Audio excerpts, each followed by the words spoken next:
Hi everyone, I'm Milane from English Made Easy.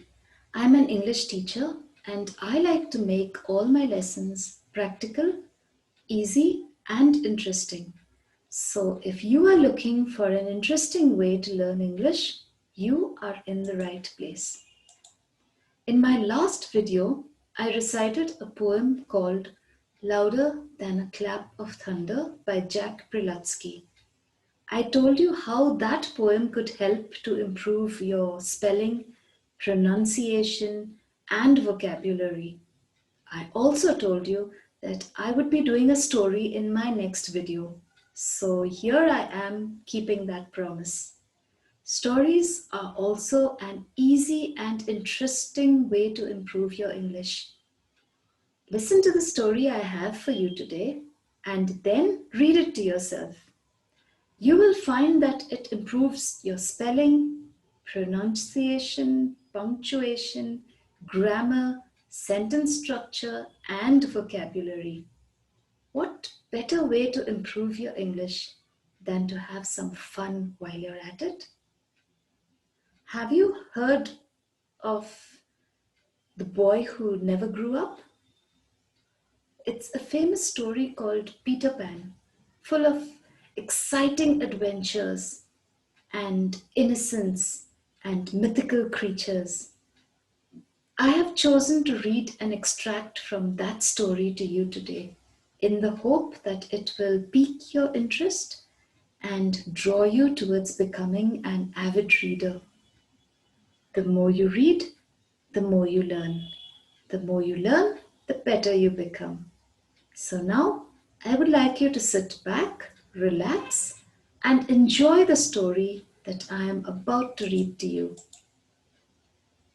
I will begin the story by sharing some of the words in the extract that you may have not heard before. We'll go through the meanings of these words before I start reading the extract so that your understanding of the story is better. However, do bear in mind the fact that you do not need to know the meanings of all the new words you come across in a story. You will understand what the word means by the way it is used in that story. And if you do have a problem understanding the meaning, you could keep a pocket dictionary by your side so that you can refer to it immediately.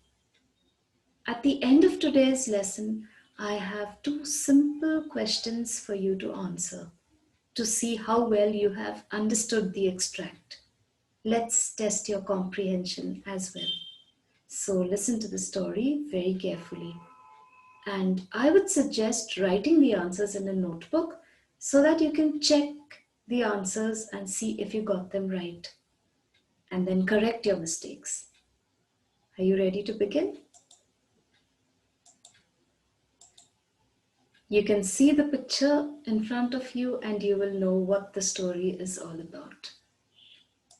It's a very interesting story and people of all ages enjoy it. It's about Peter Pan. And who is Peter Pan? Peter Pan is a character created by J.M. Barrie. Peter is a mischievous boy who never grows up. He can fly and he spends his exciting, unending childhood in the mythical island of Neverland. His best friend is a pixie called Tinkerbell.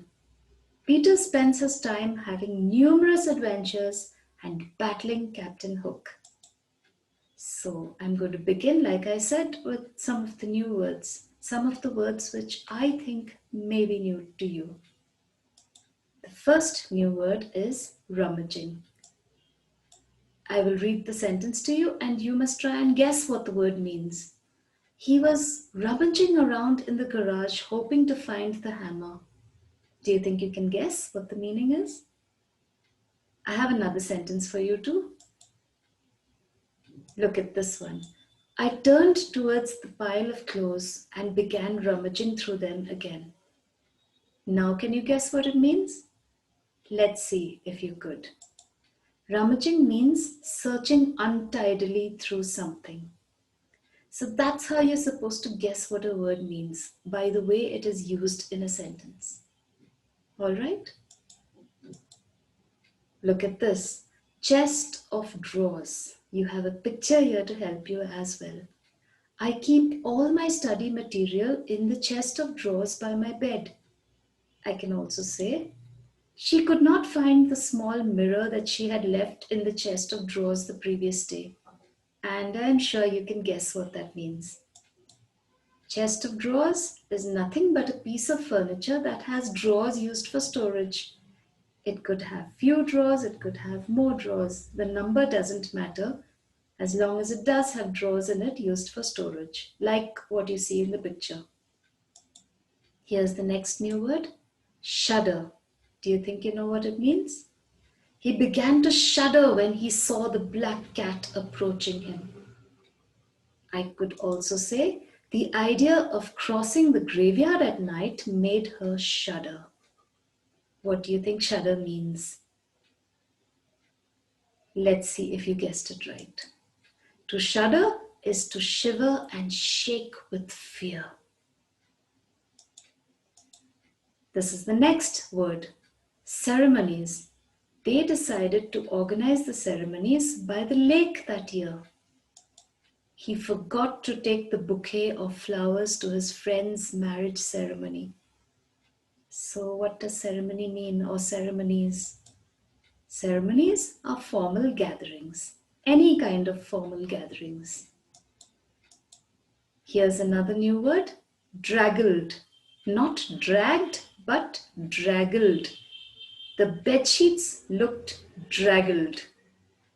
I'm sure you can guess this just by looking at the picture.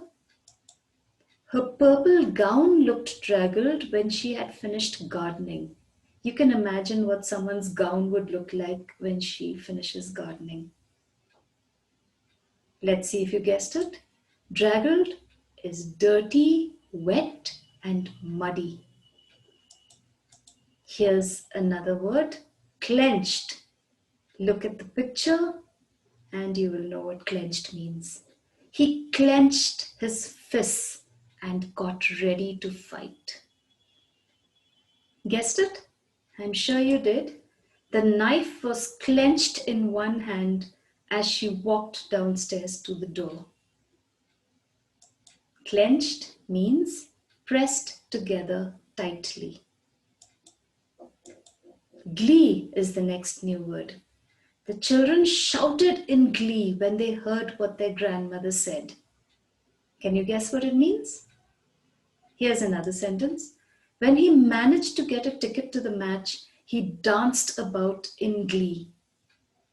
And the meaning of glee is great delight, joy, happiness. Conceited is the next word, and if you look at her face, I'm sure you will be able to guess what the word conceited means. She had a conceited look on her face when she stood there waiting for the prince to arrive. Can you guess? She did not like to talk to the conceited boy who sat beside her during her lunch break. So let's see if you're right. Conceited means extremely proud or vain. Another new word, sarcasm. He took her seriously because he did not understand the sarcasm. If you haven't understood the meaning now, you will when I read the next sentence. When the child arrived late, the teacher said sarcastically, "You have arrived very early today." I'm sure you guessed what it means now. Sarcasm is saying the opposite of what one really means. The opposite. And now we've come to the start of the story. Not the whole story, just the extract, just a small part of the story. And if you find it interesting, you can read the rest of the story. Peter Pan was a mischievous young boy who spent his never-ending childhood on the faraway magical island of Neverland with fairies, pirates, and mermaids. He occasionally visited ordinary children too. One night, as Peter listened to Mrs. Darling read bedtime stories to her children, Wendy, John, and Michael, Nana, their dog, entered and sprung at Peter. Peter escaped, but his shadow got left behind. Let's read a story that describes how, a few days later, Peter waited till the children were asleep and then returned with the fairy Tinker Bell to find his shadow. Shall we begin? Sit back, relax, and enjoy. The night lights by the beds of the three children went out one by one. There was another light in the room now, 1,000 times brighter than the night lights, going in and out of all the drawers in the nursery, looking for Peter's shadow, rummaging the wardrobe and turning every pocket inside out. It was not really a light. It made this light by flashing about so quickly that when it came to rest for a second, you saw it was a fairy, no longer than your hand, but still growing. It was a girl called Tinker Bell, dressed in a leaf gown. A moment after the fairy's entrance, the window was blown open by the breathing of the little stars, and Peter dropped in. He had carried Tinker Bell part of the way, and his hand was still messy with the fairy dust. Tinker Bell, he called softly, after making sure that the children were asleep. Tink, where are you? She was in a jug for the moment and liking it extremely. She had never been in a jug before. Oh, do come out of that jug and tell me, do you know where they put my shadow? The loveliest tinkle of golden bells answered him. It is the fairy language. You ordinary children can never hear it. But if you were to hear it, you would know that you had heard it once before. Tink said that the shadow was in a big box. She meant the chest of drawers. And Peter jumped at the drawers, scattering their contents to the floor with both hands. In a moment he had recovered his shadow, and in his delight he forgot that he had shut Tinker Bell up in the drawer. If he thought at all, but I don't believe he ever thought, it was that he and his shadow, when brought near each other, would join like drops of water. And when they did not, he was surprised. He tried to stick it on with soap from the bathroom, but that also failed. A shudder passed through Peter, and he sat on the floor and cried. His sobs woke Wendy, and she sat up in bed. She was not alarmed to see a stranger crying on the nursery floor. She was only pleasantly interested. Boy, she said kindly, why are you crying? Peter, having learned the grand manner at fairy ceremonies, rose and bowed to her beautifully. She was much pleased and bowed beautifully to him from the bed. What's your name? He asked. Wendy Moira Angela Darling, she replied. What is your name? Peter Pan. It did seem a comparatively short name. Is that all? Yes, he said rather sharply.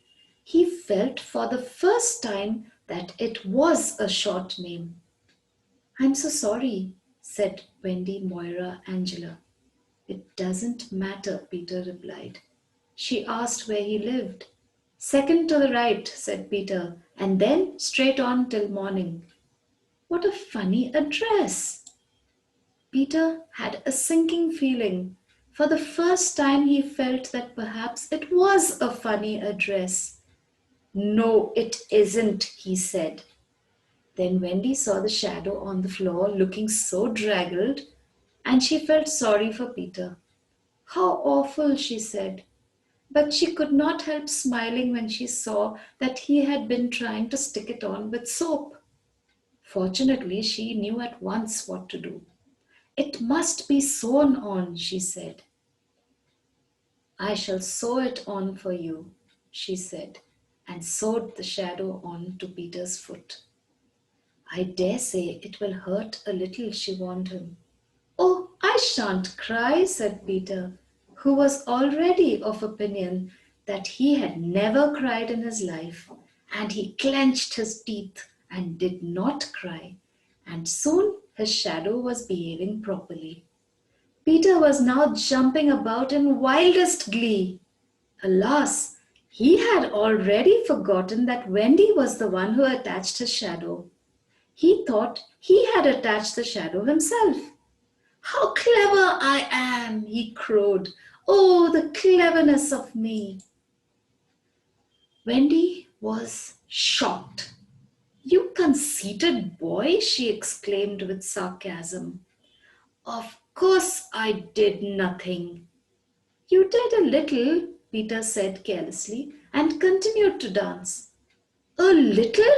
She exclaimed, and she sprang into bed and covered her face with the blankets. Did you enjoy that? I do hope you did. Let's test your comprehension now. I have two questions, two very easy questions. Where was Peter's shadow found? And what was Peter's hand messy with? Can you think of the answers? Like I said, it would help if you wrote it down. Then you would be able to correct it better. Where was Peter's shadow found? Peter's shadow was found in the chest of drawers. And what was Peter's hand messy with? Peter's hand was messy with fairy dust. Okay, I do hope you enjoyed the story and I hope it helped you a lot. Here are two more questions for you. Are you ready? Let's see. The first question. Was Wendy scared when she woke up and saw Peter crying on the nursery floor? What do you think? And the second question. Who is your favorite character and why? If you feel like answering them, and you do, write your answers in the comments below.